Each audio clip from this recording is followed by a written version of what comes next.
Pozdrav svima ljudi, danas ću vam pokazati kako skinuti, instalirati i registrirati se na Skype.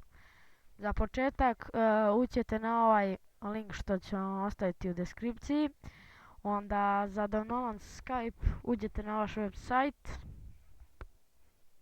Ukucate download Skype.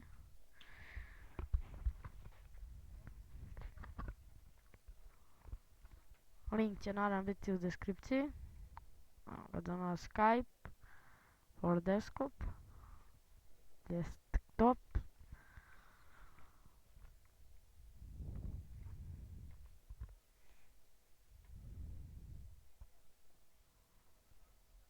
I idete ovo get Skype for Windows desktop.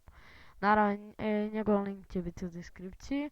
Onda i kada uđete u ovaj link pisat će vam first name, pa ukucate sad kako će se zovete, pa ukucate kako se prezivate, pa sad kucate mail koji će biti taj koji već imate ili novi email. Ovdje ga ponovite, idete daj koji ti je rođendan, kad si rođen i to, gender pa koji si sad, female ili male, current region, to je Srbija, mislim odakle god da ste, language, to je jezik, pa možete podesiti na bilo koji, na primjer ja ću staviti na srpski, Serbia. Stavio sam na srpski.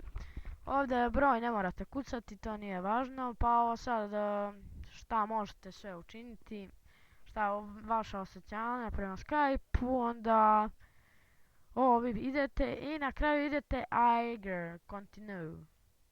Kada to uradite, vama će izbaciti da krenete u Skype, da uđete u Skype. I onda vi naravno se prijavite ovdje, ukucate vašu lozinku koja god je i uđete u Skype.